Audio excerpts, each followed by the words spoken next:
আপনি কি সানি? লোকটার কণ্ঠটা কেমন যেন চেনা চেনা মনে হলো। আমি বললাম, হ্যাঁ। আমি এখানকার কেয়ারটেকার। স্যার আপনার কথা বলেছিল, আসুন আমার সাথে। আমি লোকটার পিছে পিছে বাড়ির ভিতরে ঢুকে গেলাম। বাড়ির ভিতরে অন্ধকার ছিল, তাই লোকটা সমস্ত লাইট জ্বালিয়ে দিল।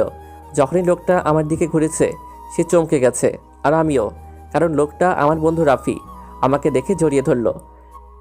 কোথায় ছিলিস এতদিন? জানিস তোকে কত খুঁজেছি।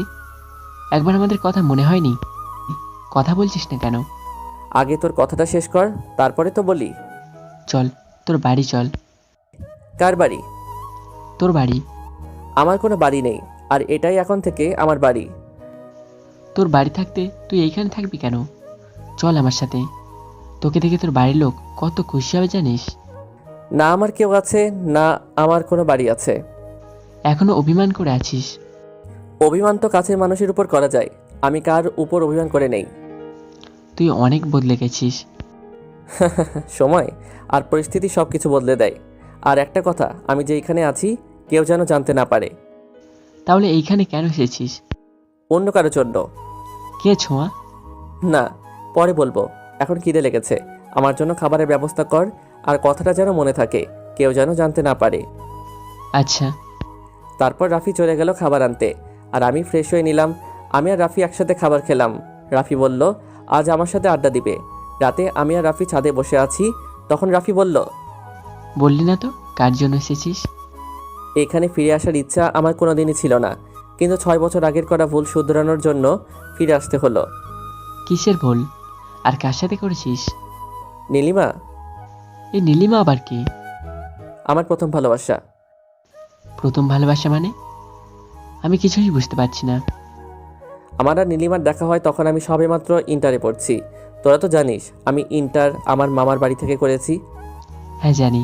তা নীলিমার সাথে তোর পরিচয় হলো কেমন করে? নীলিমা তখন 10ম শ্রেণীতে পড়তো। তখন আমাদের কথা হতো না, কিন্তু রোজ দেখা হতো। আমি অনেকবার চেষ্টা করেছি কথা বলতে, কিন্তু পারিনি। আর এসএসসি পরীক্ষা শেষে ও নিজেই একদিন আমার সাথে কথা বলতে আসে। তারপর? তারপর আমাদের রোজ কথা হতো। আমাদের সম্পর্ক ধীরে ধীরে ভালোবাসায় রূপ নিতে থাকে। আমার ইন্টার পরীক্ষার পর আমি ওকে প্রপোজ করি। আমি জানতাম না ও আমাকে ভালোবাসে কিনা। প্রপোজের বদলে ও আমাকে চড় মারে। কেন? ও কি তোকে পছন্দ করতো না? আরে না, ও আমাকে পছন্দ করতো। তাহলে তোকে চড় মারলো কেন? কারণ আমি ওকে আই লাভ ইউ বলতে 2 বছর লেগেছিল। আমার কথা শুনে রাফি হাসতে থাকে। তা তোদের সমস্যা হলো কোথায় যে ব্রেকআপ করলি? 2 বছর আমরা ভালোভাবেই ছিলাম। আমি তখন ইন্টার 2য় বর্ষে ছিলাম, আর ও প্রথম বর্ষে। আমাদের ভালোবাসায় কোনো কমতি ছিল না, কিন্তু কিন্তু কি? এক কালো ছায়া এসে আমাদের মাঝে সব কিছু বদলে দেয়। আমাদের ভুল বুঝিয়ে সব কিছু তছনছ করে দেয়, যা আমি সহ্য করতে পারিনি। যার কারণে আমি বাড়ি ফিরে আসি, আর এইখানেই ভর্তি হই। তারপর কি হয়েছিল? অনেক বছর পরে আজ জানতে পারলাম আমি ভুল ছিলাম। আমাদের সম্পর্ক ভাঙার জন্য মিথ্যে নাটক সাজানো হয়েছিল, আর আমরা ওইখানেই ফেসে যাই। কিছুই বুঝলাম না। আমি আমার জীবনের সমীকরণ আজও বুঝতে পারিনি। তুই আর কি বুঝবি? অনেক রাত হয়েছে, আমি এখন ঘুমাবো। আচ্ছা, আমি তাহলে যাই, কাল কথা হবে।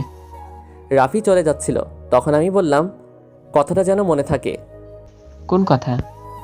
আমি যে এইখানে আছি কেউ যেন জানতে না পারে। Okay bro. রাফি চলে গেলে আমি ঘুমানোর চেষ্টা করলাম। সকালবেলা পাখিদের ডাকে ঘুম ভাঙে। চারদিকে আকাশটা পরিষ্কার হয়ে গেছে, সূর্য উদয় হচ্ছে। এই শহরের সকালটা আমার বড্ড চেনা, কারণ এইখানে কাটিয়েছি জীবনের অনেকগুলো বছর। আজ হয়তোবা শহরটা আমাকে ভুলে গেছে, কিন্তু আমি ভুলিনি। এই শহরে আবার ফিরে আসার কারণ দুইটা, একটা অফিসিয়ালি আর আরেকটা আমার ভুল শুধরানো। তাই ফ্রেশ হয়ে ঠিকানা নিয়ে বেরিয়ে গেলাম খুঁজতে, যার জন্য আবারও এই শহরে ফিরে আসা। আমার এই শহরটা চেনা, যার জন্য ঠিকানাতে পৌঁছাতে অসুবিধা হয়নি। কিন্তু ওই ঠিকানায় গিয়ে দেখি বাড়িতে কেউ নেই। বাড়ির দারোয়ানকে ওদের কথা জিজ্ঞাসা করতেই বলল বাড়ির সবাই ছোট মেয়ের শ্বশুর বাড়িতে গিয়েছে, তার ননদের বিয়েতে। আমি ওখান থেকে চলে আসি আর ফুটপাত দিয়ে হাঁটছি। তখনই কে যেন পেছন থেকে আমার নাম ধরে ডাক দিল। প্রথমে ভাবলাম হয়তো আমার মনের ভুল, আর আমি যে এখানে ফিরে এসেছি তা কেউ জানে না। তাই ওসবে মন না দিয়ে সামনের দিকে হেঁটে চলেছি। ওই সানি, দাঁড়া বলছি। ওই সানি, আমি নাজমুল, একটু দাঁড়া। আমি নাজমুল নামটা শুনেই পিছনে ঘুরে দেখি নাজমুল। সত্যি এই হারামিটা আমাকে চিনল কি করে? নাজমুল আমার সামনে এসে বলল, ওই হারামি, তুই এত স্বার্থপর কেন?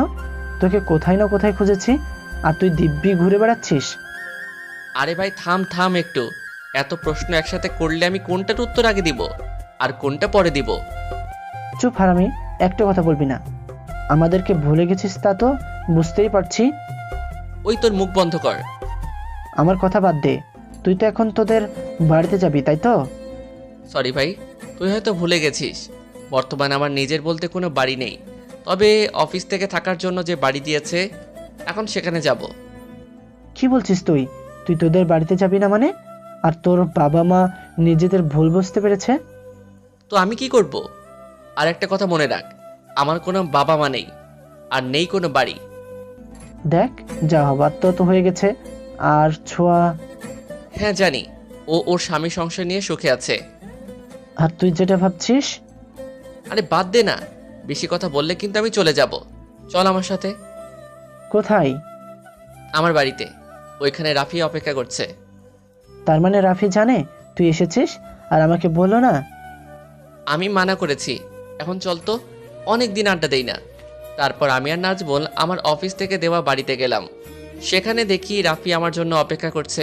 তিনজনে আড্ডা দেওয়া শুরু করলাম। তখন রাফি বলল, সানি, তুই নীলিমার কথাটা পুরো বলিসনি। নীলিমাটাকে? তারপর নাজমুলকে সব বললাম। তখন নাজমুল বলল, এতদিন তুই কোথায় ছিলি? কি করেছিলি? কিছুই তো বললি না। জীবন কাকে বলে আমি এইখান থেকে চলে যাওয়ার পর বুঝতে পেরেছি। জীবন যুদ্ধ কাকে বলে তা বুঝেছি। তারপর আমি বলতে শুরু করলাম, বাড়ি থেকে বের হয়ে যাওয়ার পর কোথায় যাব, কি করব, বুঝতে পারছিলাম না। পকেটে কোনো টাকা নেই যে কিছু একটা করব। হঠাৎ করে হাতে থাকা মোবাইল ফোনটার দিকে তাকিয়ে ভাবতে লাগলাম, যদি ফোনটা বিক্রি করি তাহলে কিছু টাকা হাতে পাবো, কিন্তু যদি মোবাইলটা বিক্রি করি তাহলে তো কারোর সাথে যোগাযোগ করতে পারবো না, না কারোর সাথে কোনো যোগাযোগ রাখবো না। সবার থেকে অনেক দূরে চলে যাব, যাতে কেউ চাইলেও আমার সাথে কোনো যোগাযোগ না রাখতে পারে। তাই আমার এই মোবাইল ফোনটা বিক্রি করতে হবে, আর সেই সাথে সিমটা ভেঙে ফেলতে হবে। তারপর অনেক চেষ্টা করলাম মোবাইল বিক্রি করতে, কিন্তু কেউ কিনতেই চায় না। অবশেষে 10,000 টাকার মোবাইল মাত্র 3,000 টাকায় বিক্রি করি। তারপর পকেটে থাকা সিমটা ভেঙে ফেলি আর ঢাকার উদ্দেশ্যে রওনা দেই। ঢাকা এসব বিপদে পড়লাম, কোথায় যাব কি করব বুঝতেই পারছি না। রাস্তায় রাস্তায় ঘুরছি, কিন্তু কি করব বুঝতেই পারছি না। যদি কোথাও ঘর ভাড়ার জন্য যাই তো বলে ব্যাচেলারদের ঘর ভাড়া দেওয়া যাবে না। কথায় বলে না, অভাগা যেদিকে যায় সাগর সেই দিকে শুকায়। যখন কোথাও ঘর ভাড়া পেলাম না তখন বাধ্য হয়ে মোটামুটি দেখতে একটা ম্যাচে উঠলাম। তারপর এখানকার বড় ভাইদের সাথে পরিচিত হই। তারা আমার পরিবারের সম্পর্কে জানতে চাইলে বাড়িতে কে কে আছে সব বলি, কিন্তু বাড়িতে আমার সাথে কি হয়েছে তা কাউকেই বলি নাই, কারণ এতে তারা আমাকে খারাপ ভাববে। কি কাজ করব কিছুই ভেবে পাচ্ছিলাম না, কারণ তখন রেজাল্টটাও পাইনি যে চাকরি করব। তাই ওনাদের কাছে বলি, যদি তারা একটা কাজের ব্যবস্থা করে দেয় তাহলে ভালো হতো। তখন ওদের মধ্যে আনোয়ার নামে এক বড় ভাই আমাকে একটা কাজের ব্যবস্থা করে দেয়। জীবন চলতে থাকে। তার কয়েক মাস পর যখন রেজাল্ট বের হয় তখন একটা চাকরি পাই। চাকরি পাওয়ার পর জীবনটা একটু পাল্টে যায়। কোম্পানি থেকে থাকার জন্যে একটা বাড়ি দেয়, তাই ম্যাচ থেকে সেই বাড়িতে উঠি। তবে সাথে আনোয়ার ভাইকেও সাথে নেই, কারণ আমার বিপদের দিন এই মানুষটা আমাকে সাহায্য করেছে। আনোয়ার ভাই আমার সাথে 2 বছর ছিল, পরে তিনি তার গ্রামের বাড়ি চলে যায়। আমাকে আনোয়ার ভাই অনেক সাহায্য করেছে, সে না থাকলে আমি হয়তো এখানে পৌঁছাতে পারতাম না। জীবন থেকে কিভাবে আরও 3টা বছর কেটে গেল বুঝতেই পারলাম না, কারণ আমি ব্যস্ত ছিলাম নিজেকে গড়ার জন্য। নিজেকে সব সময় মানুষের আড়ালে লুকিয়ে রাখতাম, যাতে কষ্টগুলোর কথা মনে না হয়। একদিন অফিসে বসে কাজ করছিলাম, তখন পিয়ন এসে বলল যে বস আমাকে ডাকছে, তাই আমি তার ক্যাবিনে যাই। সেদিন হয়তো আমার জীবনের ভালো দিন ছিল, তাই তো আমার জমে থাকা অনেক প্রশ্নের উত্তর পাই। সেদিন বসের ক্যাবিনে এমন একজনকে দেখি যে আমার সাথে বিশ্বাসঘাতকতা করেছিল, যে আমার সব কিছু কেড়ে নিয়েছিল। ক্যাবিনে ঢোকার পর স্যার বলল, আরে সানি, তোমার কথাই বলছিলাম, আমার জামাই বাবাজির সাথে। তা স্যার কী জন্য আমাকে ডেকেছিলেন? আমি কিছুদিনের জন্য বাইরে যাচ্ছি, তাই অফিসের সব কাজ ওর হাতে তুলে দিতে চাই, আর আমি আশা করি তুমি ওকে সাহায্য করবে। স্যার আপনি কিছু বলতে যাব, তখনই স্যারের জামাই আমার দিকে তাকালে আমি বড় ধরনের শক খাই, কারণ ছেলেটা সুমন ছিল। আপনারা হয়তো ভাবছেন এই সুমনটা আবার কে? তাহলে শুনুন, এই সুমন একসময় আমার খুব ভালো বন্ধু ছিল, তাই ওর সাথে আমি আমার সব কথাই শেয়ার করি। কিন্তু ও আমার বন্ধুত্বের মর্যাদা না দিয়ে পিছন থেকে আমার কলিজায় আঘাত করে। সুমনকে উদ্দেশ্য করে বললাম, এ কি, তুই এখানে কেন? তখন স্যার বলতে লাগলো, সানি, তোমার সাহস কি করে হলো আমাকে তুই করে বলার? সরি স্যার, আপনাকে কথাটা বলি নাই। আমি আসলে, আমাকে থামিয়ে সুমন বলে উঠল, বাবা সানি আপনাকে কথাটা বলে নাই, আমাকে বলেছে। ও, তাহলে সুমন, তোমরা কি আগে থেকে একে অপরকে চিনতো? হ্যাঁ, অনেক আগে থেকে, কারণ আমরা দুজন খুব ভালো বন্ধু। ওকে থামিয়ে আমি বললাম, সরি মিস্টার সুমন, আমি আপনাকে আমার জীবনে এই প্রথম দেখলাম, আর বন্ধুত্ব তো আর অনেক পরের কথা। আর স্যার, আমি আপনার কাছে প্রথমেই মাপ চেয়ে নিচ্ছি, কারণ আমি আপনার কথা রাখতে পারবো না। তুমি কি বলছো? তুমি আমার কথা রাখতে পারবে না? তুমি তো কখনো আমার কথায় আমোদ বা না করো নাই, তাহলে আজকে কেন তুমি আমার কথায় অবহেলা করছো? স্যার, আপনি আগে আমার কথাটা একটু শুনুন। আমার কিছুদিনের জন্য ছুটি রাখতো, কিছুদিন থেকে নিজেকে খুব একা একা মনে হচ্ছে, আর কাজেও মন বসছে না। মন খারাপ, কাজে মন বসছে না, এসব কি ওইদ সত্যি, নাকি তুই আমাকে দেখে এসব অজুহাত দিয়ে এখান থেকে পালাচ্ছিস? সরি স্যার, আপনাকে দেখে পালাবো কেন? আমি কি চোর ডাকাত নাকি? কেন খুনি যে আপনাকে দেখে পালাবো? আর আমি পালাতে শিখিনি। তোর এই স্বভাবটা এখনো বদলানো না? যাই হোক, তুই কি আজ আমাকে মাফ করতে পারিস নাই? সরি, আপনি হয়তো এটা জানেন না যে কোনো অপরিচিত মানুষকে বিনা কারণে ক্ষমার কথা আসছে কোথা থেকে। আর এটা আমার অফিস, অযথা এসব কথা না বলাই ভালো নয় কি? তোমরা কি বলছো এসব? কিছুই বুঝতে পারছি না। জামাই বাবাজি বলছে ও তোমাকে চিনে, তুমি বলছো চিনো না, আবার ও মাফ করার কথা বলছি, এসব কি? ওসব কিছু না স্যার। কি কিছু না? আমাদের এতদিনের বন্ধুত্ব কি করে তুই ভুলতে পারিস? মানছি আমি একটা ভুল করেছি, তাই বলে কি আমাকে মাফ করা যায় না? যদি মাফ করতে নাই পারিস, তোকে আমাদের পুরনো বন্ধুত্বের কসম, এতদিন পর যখন দেখা হলো, একটু তো ভালো করে কথা বল। তোর মতো বিশ্বাসঘাতকের মুখে বন্ধুত্ব নামক কথাটা মানায় না। তোর কাছে এটা একটা মাত্র ভুল মনে হয়, যার জন্য আমার জীবন লণ্ডভণ্ড হয়ে গেছে। যে তার বন্ধুর ভালোবাসার মানুষকে বিয়ে করতে পারে। তখনই স্যার ও মেয়েটা চমকে উঠে বলল, এসব আপনি কি বলছেন? আমি আপনাকে কোন দিন ভালোবাসতে গেলাম? আপনি কি আমার সংসার ভাঙতে চাইছেন? সরি, আমি কখন বললাম আপনি আমাকে ভালোবাসেন বা আমি আপনাকে? আপনি তো এখনই বললেন। হ্যাঁ বলেছি, তবে আপনি তো ওর বউ নন, ওর বউ তো নীলিমা। আমি ওর বউ, আর এই নীলিমাটা আবার কে? এই নামে তো আমি কাউকে চিনি না, এই নাম তো ওর মুখে শুনিনি। কি বলছেন এসব আপনি? ওর বউ মানে?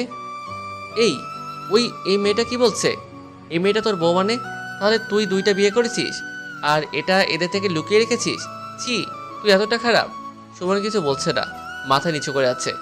অবশ্য এটা আবার নতুন কি? তোর যে চরিত্র, এটাই স্বাভাবিক। এই যে আপনি আমার বরের নামে এসব কি বলছেন? আমার বরের চরিত্র খারাপ? আপনি আমাদের কর্মচারী, তাই আপনি কর্মচারীর মতোই থাকুন।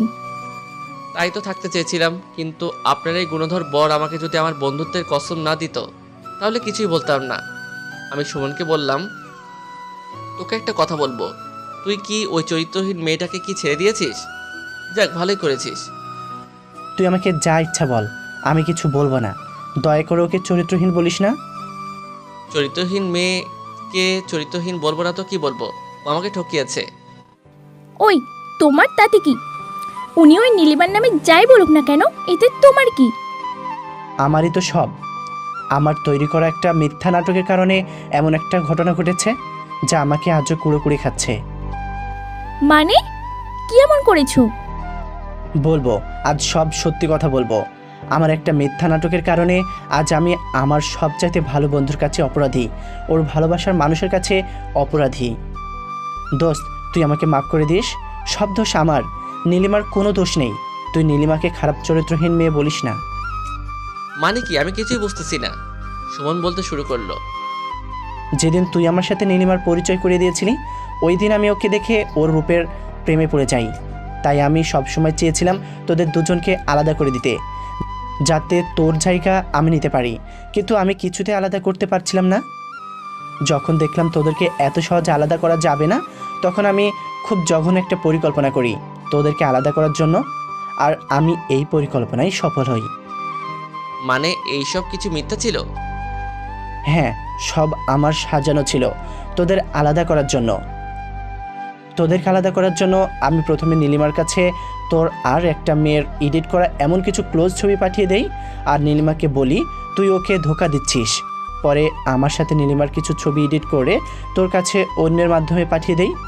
এতে তোরা আমার প্ল্যান মতো দুজন দুজনকে ভুল বুঝিস। আর তোকে এটাও বলি যে আমার সাথে নীলিমার বিয়ে ঠিক হয়েছে।